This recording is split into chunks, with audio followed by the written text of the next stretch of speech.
Hey guys, just finished watching Flash, Season 5, Episode 5, all dolled up. What an episode this one was kind of interesting. It was really cool, especially having the I think it was James Corden or whatever. This guy he was from Americans Got Talent. He was a contortionist and stuff, and they actually got him to play the Ragman. I think that's really cool. It was really fun seeing him doing that. Although the special effects on him, because it was a mixture of special effects and practical effects that he can actually do and stuff. I like the way they did that. It kind of worked out pretty cool. It just kind of, I don't know, I guess I was expecting since in the announcement that it was him, that it would be kind of all him and not special effects.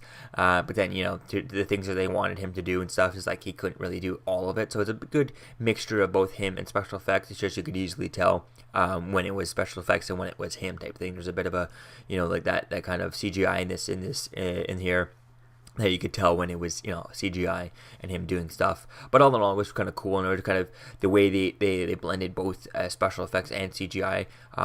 Sometimes it was a bit obvious, but other times it was kind of pretty cool, and it was kind of, it was a good way. They blended it a good way, a good mixture. So it was really cool seeing that character on screen.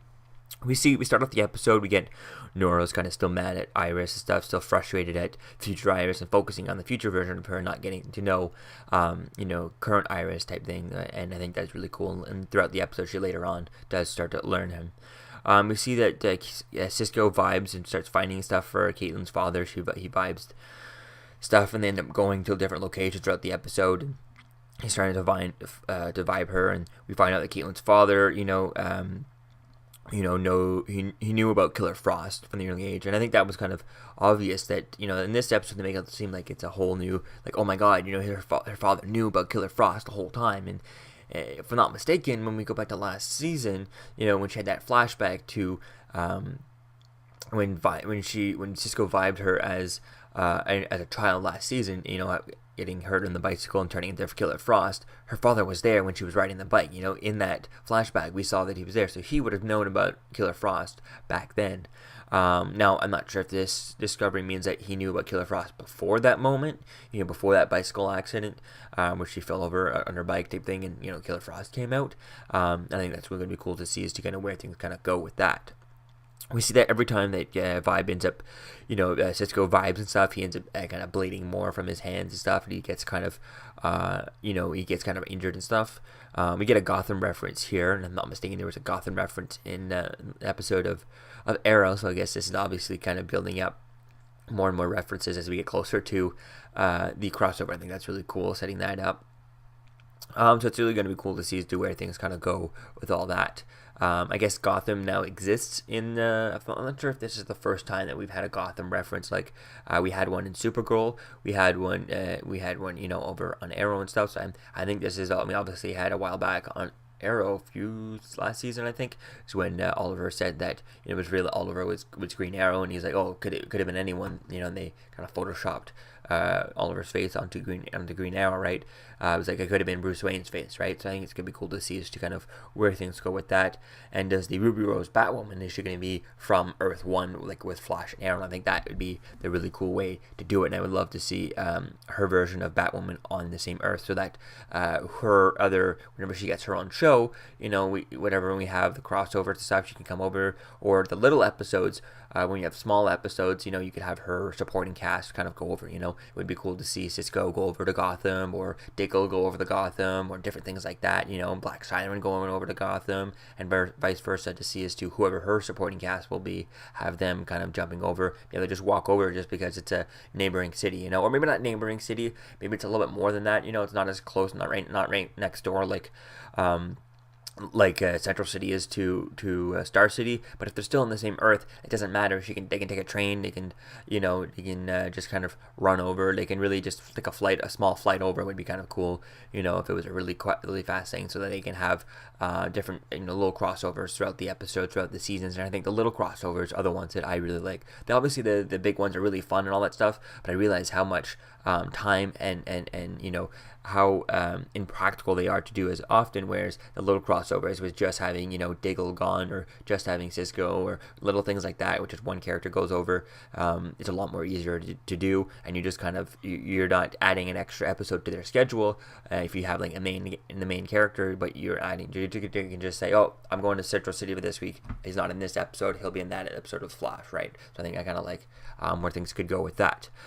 We see Cisco ends up passing out over a vibe type thing, and is having kind of seizures and stuff, and Caitlin finds out about that, and I think that is really cool, building up a really good moment in their relationship, how he's willing to go that far for her type thing, and it's not vibe, it's Cisco who's going that far, and I think I kind of like that pep talk they had. And then we see Ralph kind of swinging across town, kind of Spider-Man style, or Elastigirl style, or Mr. Fantastic style. And I think it was really cool, and I like the way they were doing that. It was kind of fun. I love those comic book moments and stuff, which kind of reminds me when they do things like this, it's like, oh wow, that's really cool. And it still reminds me as to why they haven't done anything with Adam, with Ray Palmer, and have him as the Adam in the comic books. He classically would kind of jump into the phone lines and ride the phone cables to different locations, right? And obviously nowadays with not many landlines left, it's all cell phones, they can't really do that. But it's a time travel show, he should be able to kind of ride old phone lines type thing. That would be something cool to see. But this was really cool, seeing Ralph kind of jumping around and swinging from building to building. It was quite fun seeing that. And then we see Iris kind of jumps off a building to save Barry and stuff, and I think that was really cool. It reminded me of Smallville. I think there was an episode of Smallville where there's a lot of episodes in Smallville where he was able to jump off of buildings to catch people and stuff, and I think that was really cool seeing that.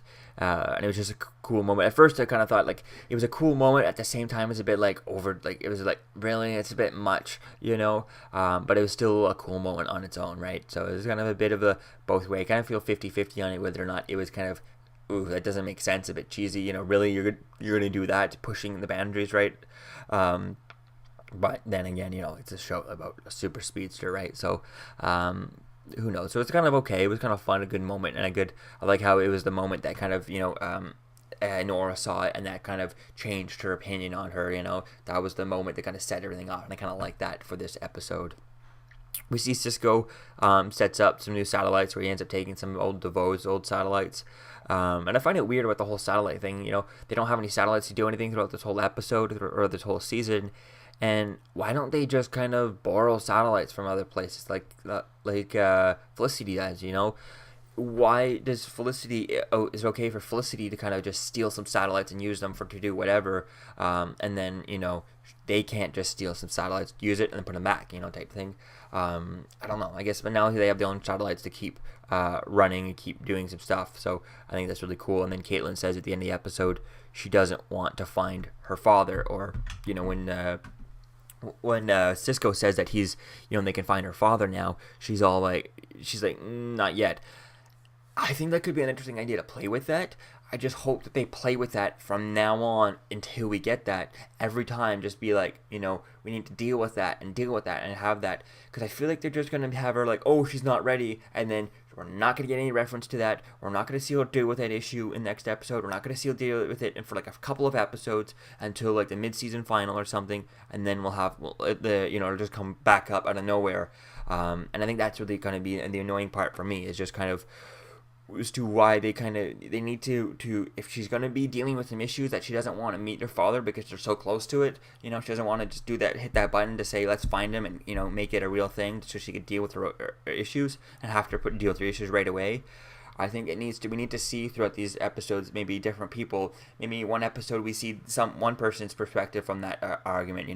We need to see her dealing with this throughout the next couple of episodes until she's ready to do that. Because otherwise, it just seems like they're just using this as a plot point just to push, prolong it and make it and save it for a mid-season final or something like that. But I'd like to see people kind of dive deep as to why she doesn't want to go with this. Maybe she kind of maybe they even do hit it and they find out where it is, but she doesn't go and confront her father, or maybe she goes and confronts her mother about it, or talks to different people. I'd love to get Joe's opinion on this, Cecile's opinion on this, just different people, have her kind of talk it out with different people, and I think that could be really cool to dealing with that bits and pieces until she's eventually ready to do it. But if we just kind of not talk about it for a while, and then just have, you know, wait 3 episodes where we never talk about it, and then she talks about it. That's just like, we just put it off for no reason, you know. It's just kind of annoying there. So we'll have to wait and see kind of how they kind of deal with it. Yeah, so let me think, guys, about this in the episode in the comments below. Season 5, Episode 5, The Flash, all dolled up, and I'll see you guys in the next video. Peace out.